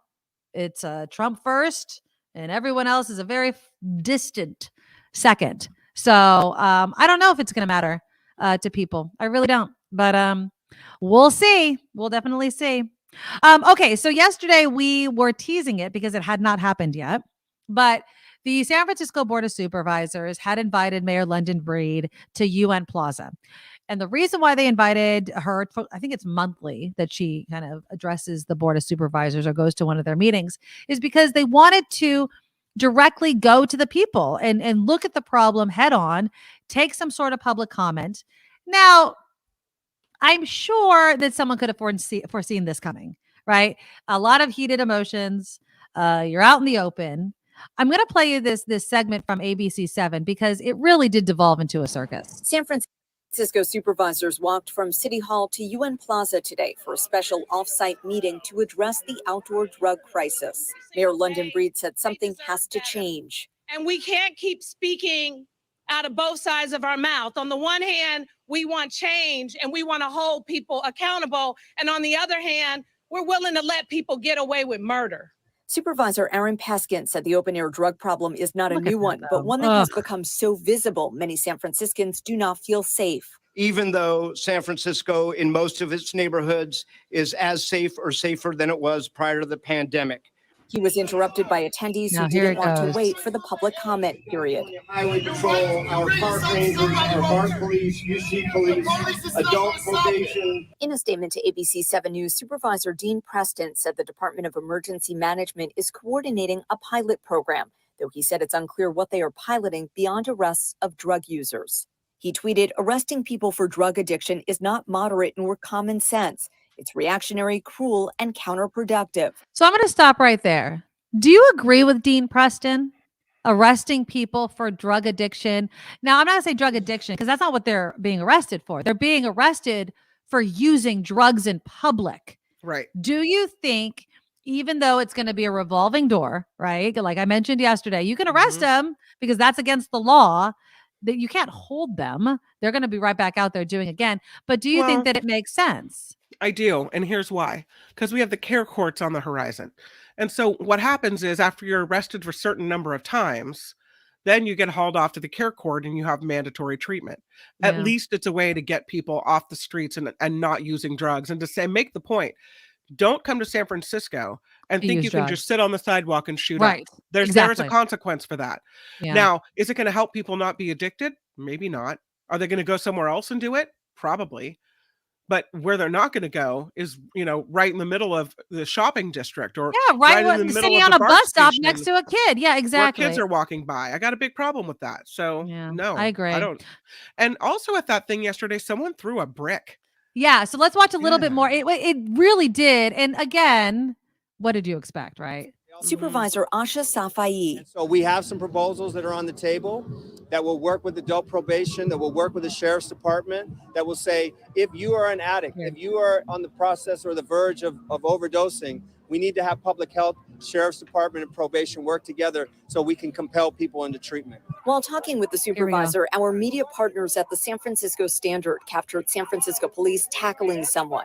SFPD tells ABC 7 News officers observed someone throw a brick at people and that the brick nearly hit a child. ABC 7 News took this video of the person being escorted away. SFPD says criminal charges are pending.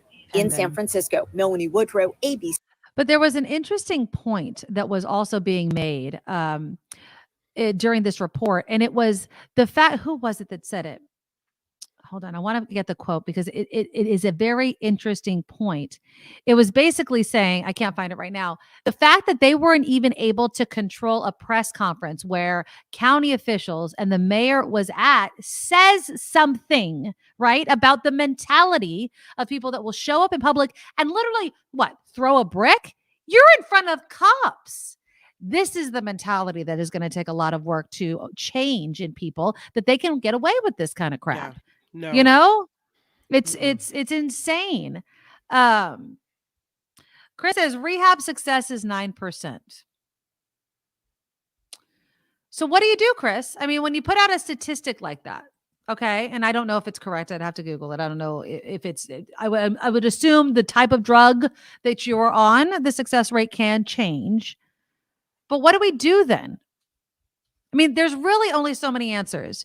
You legalize all drugs and let people just die from overdoses and just hope that everybody just dies out. And that's it. You take away some of their civil liberties and force them into rehab, and they're not allowed to change, or they're not allowed to relapse, or they go right back in. I mean, what do we do if not try through a care court, kind of forced rehab? I don't know if you're joking. He says reinstate the draft. I don't know if I want my country being protected by a bunch of drug addicts. How about that? I mean, if they're addicted to drugs, I'm sure they're not learning how to use their weapons properly, or, to march in single file or follow orders. I think 9% is correct. Yeah, I don't know where they got that statistic, but yeah, I'm seeing other information sources. This one is American Addiction Centers, so they're trying to sell you rehab. But they say relapse rates for drug and alcohol resembles those of other chronic diseases. An estimated 40 to 60% of individuals relapse while in recovery. Yeah. And people that make it out of recovery, 25% are successful at reducing their alcohol intake for about a year. So I don't know about that 9%. I mean, again, and we've mentioned this before, it's the why. Like, it's not just getting people off of drugs and rehab.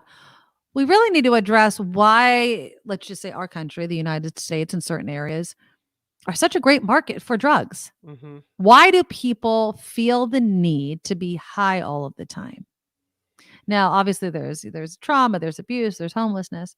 But it's this idea that we need something else to enliven our lives. That, I don't know, we need an ad campaign to promote just living. And I'm not using the word sober, in relation to you can't drink alcohol or whatever, but just this idea of you don't need to do drugs all the time. There's a problem. There's a societal problem within us that we are a great market for drugs. The reason why they traffic drugs to the United States so much is because we buy it in such large quantities. So we need to get to the root of that. Why are Americans so desired to be doped up all of the time? And it's not just, they're addicted. Why did they get addicted? What are they escaping? What is it about our area that is so bad that people don't want to be in their right mind to face? Why does life suck so much for some other people? It's a much harder question, of course, to answer, but we need to address it at some point. We really do. You heard the mayor there, Mayor London Breed, during that press conference, though, being, talking out of both sides of her mouth, wanting to do something, but let people get away with murder. What do you think about the fact that the California Attorney General is going to review the evidence in the Banco Brown shooting? If you don't remember Banco Brown, he was the transgender person that was shoplifting, and the security guard basically shot him. Tried to walk out of the store. There was a scuffle. There was a fight, and the security guard pulled out his gun, shot Banco Brown, and Banco Brown is dead. Some people say it was excessive use of force. There was no need to shoot somebody over shoplifting and those sorts of things. Is this a case in which you think the Attorney General needs to review the evidence? I didn't think so. But did you see the video?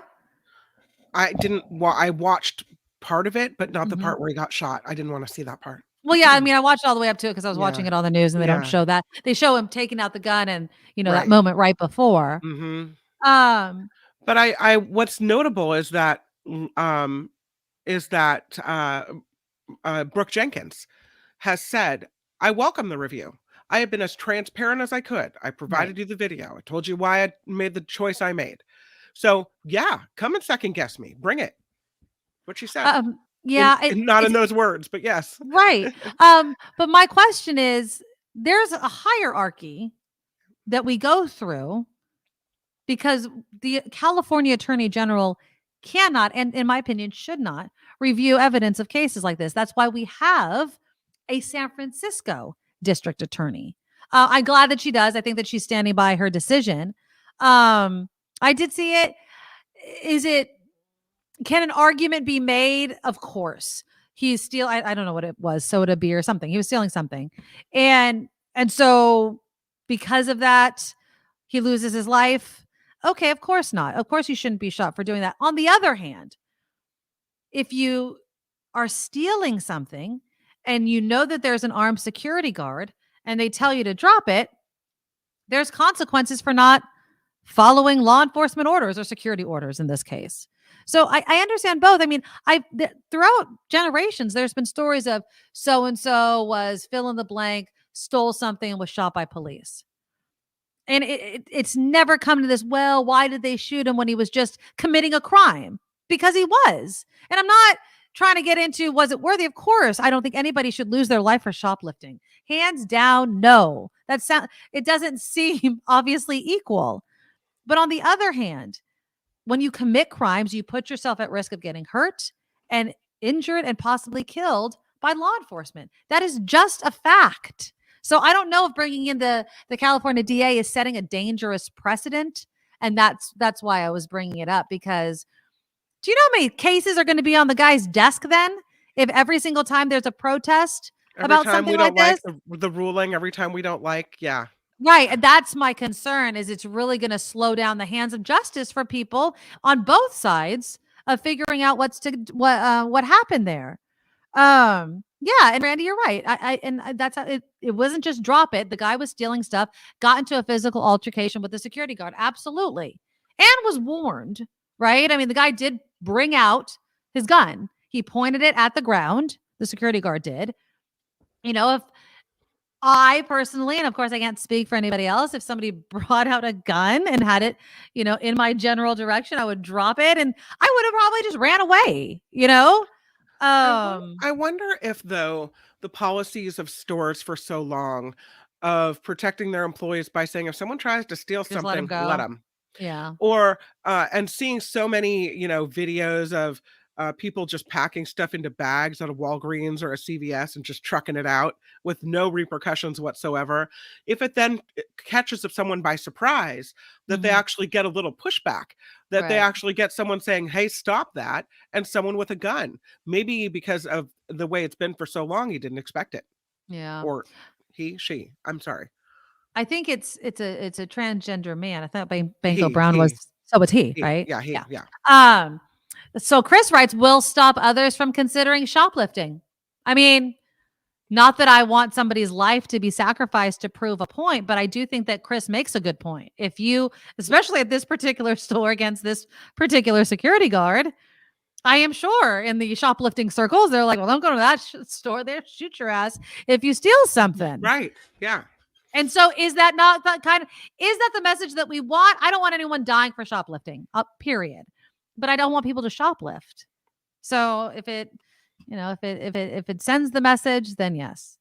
I do want to say congratulations, by the way, to RJ. We were talking about being drug addicted. Hey. RJ, congratulations. I know I have family members. I have a very close family member that is sober. Oh, how many years is she? Several. She used to have a calendar going about it. It's such an accomplishment. Congratulations. I know it's not easy, but congratulations, RJ. That's awesome. Awesome, awesome, awesome.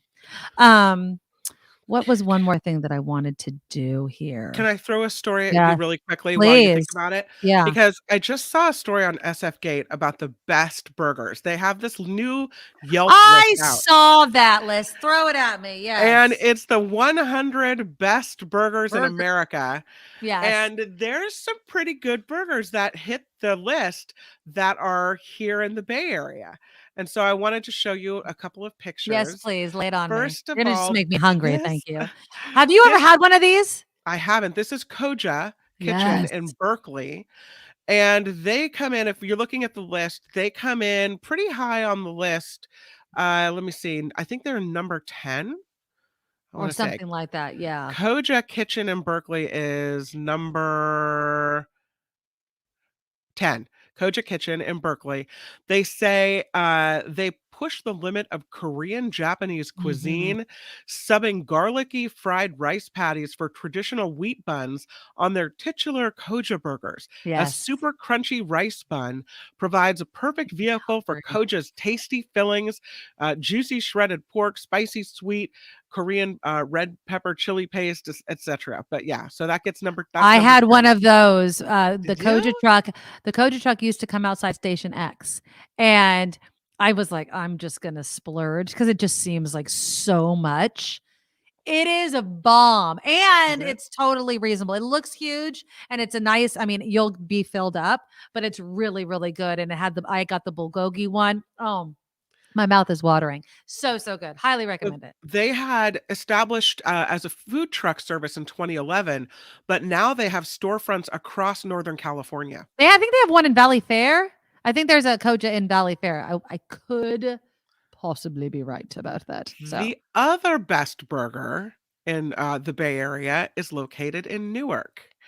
And it is number 14. At number 14 comes Bear Bites, B-I-T-E-Z, Bear Bites in Newark, California. What you're looking at here is a double beef patty wrapped in a golden orb of French puff pastry rather than the traditional sesame bun. The result, they say, is divine. The Chronicle says the first bite is crisp flakiness and buttery flavor, followed by the taste, the juices of the meat. When that hits your palate, it's a beautiful tango of flavor. No, I don't like. Well, one, I don't like that much ground beef in my burger. I am definitely a thin meat burger person. Yeah. And that just looks. Look at the bottom of that. Look at the bottom of that burger. That is going to be soggy, messy, gross. Yes, Ms. Organic, gross and greasy. I don't agree. I think that you have to taste it before you. No, I don't even want to taste it. That does not look good to me. I will say the number one, or the one of not number one, but one of the ones that had me kind of scratching my head going, what is going on with that? Number 6 is the Cowfish Sushi Burger Bar, and it is in North Carolina. Look at their version of a burger. I thought this was really interesting. Yeah, see, some people get a little, generous with the name burger, right? I think so. This is the sushi burger. That is I don't know. sushi. That's okay. So what is there? What's in it? What am I looking at? They fried rice outside of it. I'm assuming. Yeah. What they have here. Oh, it's all. They the stuff said they decided to have fun with it. Okay. Angus beef, all natural, hormone-free Angus beef served on 5 different types of fresh buns, is what they have here. I guess I don't know. And this is the sushi burger. Yeah. So I it's don't ground know. beef on the inside, rice. I'm assuming that's Yeah. probably a little bit of cheese fried on the outside, tomato, pickle on top. I guess. They've got some cheese in there. Cheeseburger gushi. That's what they say. Cheeseburger No, gushi. I would never order that. A would never mashup of order that. American and Japanese favorites. Classic hamburger, beef, cheddar, and applewood bacon, wrapped in rice, soy paper, and potato strings, flash fried and topped with ketchup, mustard, and chopped tomato and dill pickle. I do like me a dill pickle. I do. So Don't that's ever give what me a that bread one and butter is. pickle. I'll throw it at you. But I love me a dill pickle. The No, number that's not a burger. one is not in California. The number one is in another state. Where is it? Let me slide back up here. Fox Brothers Barbecue in Atlanta, Georgia. All right. So it's just a burger, I'm assuming. It looks well. I wouldn't say it's just a burger. Let me put a picture of it up here for you. I would say it's a little more special than just your run-of-the-mill burger, but it looks much more burgery than the sushi burger. Yeah. Here's a picture of it. It looks so it's got dripping cheese and bacon flying down the side. That does look, but again, it's too big. I Open like wide. and I got a big mouth, so it's not that I can't handle something of that size, Kim It's the McAllister. top spot, the best burger in America, according to Yelp. What's your favorite cheese on a burger? I think on a burger, probably cheddar cheese. See, I like American. I'm an American or cheddar. I mean, it matters. So somebody, was it you, Randy, that was mentioning the squeeze in? Yeah. Squeeze in burger. I had it up in the Sacramento area. It has that skirt of cheese, and I'm pretty sure that's cheddar. So I'll go with that. I love American cheese. I'll even go for a pepper jack if I'm spicy. If I go with like the jalapeno, I do love a good onion ring. I do like bacon on my burger. But I also love like really crisp, cold lettuce, to kind of counter the cheese and the meat, the hotness of it all. Right. It might be a burger day today. I don't know. Now you got me all on this burger kick. It is National Burger Day on May 28th. Oh, so 4 more days till National Burger Day, and I think maybe that's Sunday. Perhaps it warrants, though, the Friday food segment going up to the Koja Burger place and getting a Koja. Well, the Koja Burger, again, it is in Valley Fair. Somebody else was confirming that. Yeah, I feel like I saw it the last time I was at. Yeah. That I was there. Programming note, though. Sorry. Thank you for the reminder. I will not be here tomorrow or Friday. I'm going to be in my other job in San Francisco. In San Francisco. I told you that. Did I not tell you that? No. We had the no, but thank you. Okay. I'll make a note of it. Yes. But yeah, so I will be in San Francisco, but I think I might have a burger today. Why did they release the burger list today? Because Yelp put it out. Top list of 100. Oh, it was just Yelp. Okay. Yeah. I thought it was something. Squeeze with cheese. There you go. That's my husband right there. Squeeze with cheese, if you please. Thank you, honey. I love you. So now maybe we'll get burgers today. What's today? I feel like I have something Wednesday. Today. Yeah. I am just saying what I consider a burger is really narrow. The Koja is probably as out there as I'll get. Right. That sushi is not. Like I would still call it sushi. I would never call that a burger. I don't even know why it's on Yelp's list. That seems stupid to me. Apparently it's good because it's Yelp reviews, right? That leads to the but Yelp is list. they probably buy a lot of advertising. And I will also say this, if you go to Santana Row, the counter was number 16 on that list. Okay. And we've been there. I think I've eaten there once. Again, just regular burgers. I think they have I'm looking avocado, jalapenos, the types of burgers, nothing like the sushi burger. I don't like getting too crazy with my burgers. I do like it nice and crisp. Okay. We have time. Oh, wait.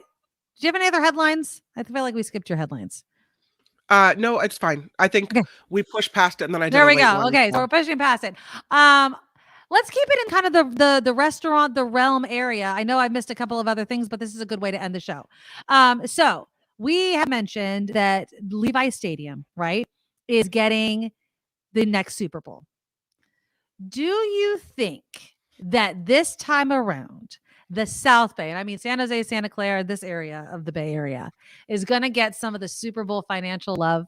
Or do you think that people will still spend all of their time and money and hotels in San Francisco?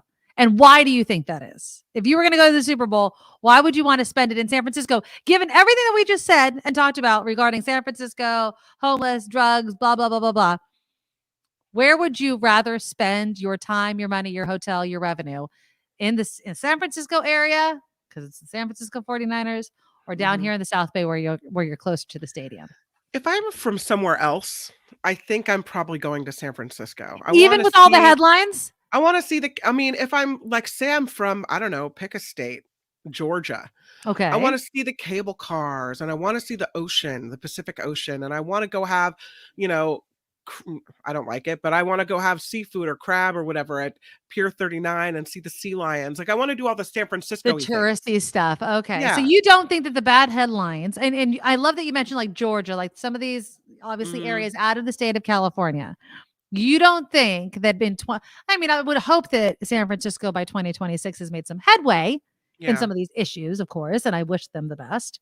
But you don't think that those headlines are going to be enough where they're like, why would I waste my money there when I could be in the South Bay? There's Great America. There's other things to do down. There's touristy stuff to do down here. We have the Winchester Mystery House. I know it's not the cable cars. I don't think we have Santa Cruz. We have the beach. I don't think that's heavily publicized, that the Winchester Mystery House and Great America and all the things in the South Bay.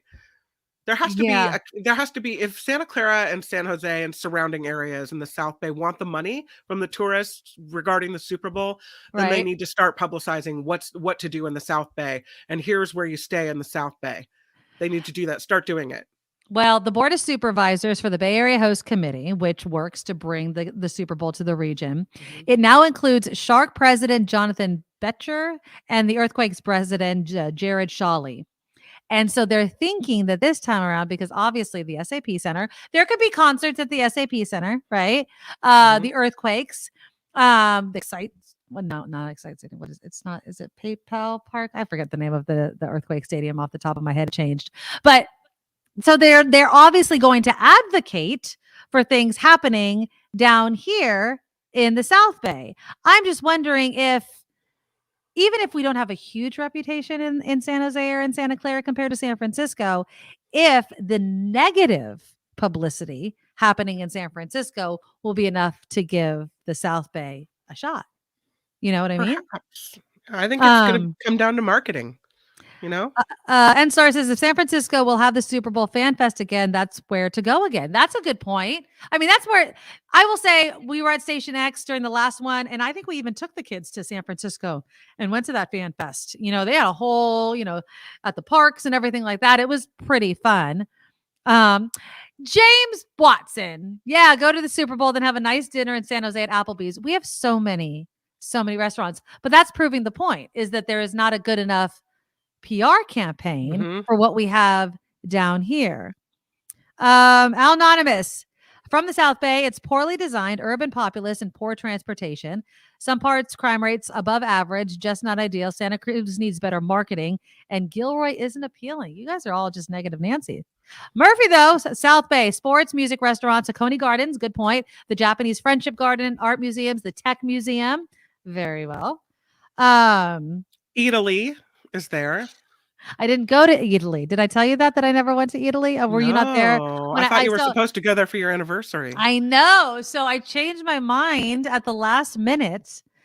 I'm not going to prejudge, but I did not get any personal good reviews from people about Italy. And since it was our anniversary, I was like, can we just do it a different time? There was no guarantee that I was going to get the experience that I wanted. So we didn't end up going. We ended up going to this steakhouse. And this was another selling point for me because it's less than 2 miles from my house, but it's a really nice high-end steakhouse. Nice. And so we ended up going there because like we can eat, we can drink, we could be home in 2 minutes. You know what I mean? So that's what we ended up doing. Karen says, when I lived in California, I almost never heard anything about the South Bay publicized. San Jose should step up their publicity to tourists. It's true. You know what you think of what, I don't know what I think of when I think of the South Bay. Tech. That's all I think of. But we have Great America. We have the Winchester Mystery House, which Sandy is mentioning.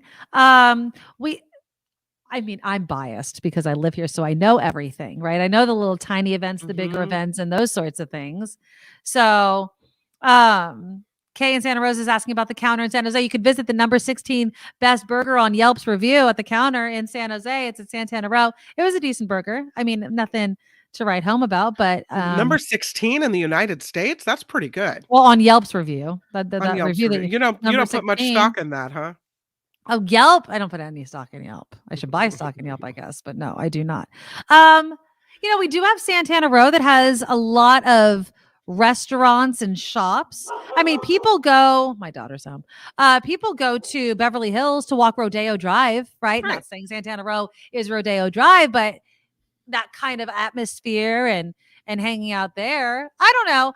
I really hope that we get a little more financial love since we're dealing with all of the infrastructure type of stuff, dealing with having a Super Bowl. There's the counter. Yep, that's the burgers from the counter. They look pretty good. They weren't bad. From what I remember, and again, I've only been there once. They weren't bad. They weren't bad. Murphy says, love Santana Row. I had lunch at Pizza Antica yesterday. Yeah. So I don't know. I mean, give it a shot. All right. Well, obviously my dog is done. But yeah, we'll see. And also with San Jose, by the way, San Pedro Square, for those of you who go to downtown San Jose, San Pedro Square is now, or at least this stretch of it, of San Pedro, is going to remain car-free, which I absolutely love. Do you like car-free areas? I was talking about a festival that I went to in Campbell. Hi, my son. How are you doing? There's Dylan. It was awesome. San Pedro Square is amazing. I actually went there on Mother's Day to have my Mother's Day traditional cocktail at Tiki Beats. Oh, that's nice. It was really cool. There are tables and restaurants out on the sidewalk, and they're going to be making it permanent. I find it to be very vibrant. So if you're looking for another thing to do, if you happen to be in the area because of the Super Bowl or whatever, go visit downtown San Pedro Square. They have this huge market, tons of restaurants, places to sit. When there's a Sharks game or a sports game, they put it up on the TV screens. You're a hop, skip, and a jump away from the SAP Center. There is your PR, San Jose. You should just hire me to do it. There you go. I absolutely love it. All right. Click that thumbs up button before we end the show, guys. We really do appreciate it. I have some thank yous to give to people that donated to our super chat. Kelly started us off with a $5 donation. Thank you, Kelly. Thank you, Kelly. Wes came in with a $5 super sticker. Thank you, Wes. And Roy, a $10 super sticker. Can you say thank you, Dylan? Thank you. Say thank you, Dylan. Thank you, Roy. Thank you, Roy. Thank you, Roy, Wes, and Kelly. And thank you to everybody that has become a monthly Patreon subscriber. If you want to be a Medorable, if you are considering bumping up your donation, and I love and I appreciate every single one of you, please go to thenikkimedoroshow.com, thenikkimedoroshow.com. Right there, you'll find our Patreon, you'll find our PayPal button, and of course, you'll find our merchandise shop as well. So all of it, all the information can be found right there on our show's website. And we do appreciate it. All right. So again, I am gone in San Francisco. So you can hear me from, during this show. During my show and Mark's show, you will hear me. If you want to have dueling banjos going on, I will be up there today and tomorrow, but I will be back next week. So everybody stay safe. Don't drink and drive. Kim will be here, of course. And I appreciate and I love you all. Say bye. Bye. Bye. Nikki, you're all so awesome. You're proud, like a beautiful blossom. You're also the best. I really can't rest. You're all so awesome. Wow. Okay.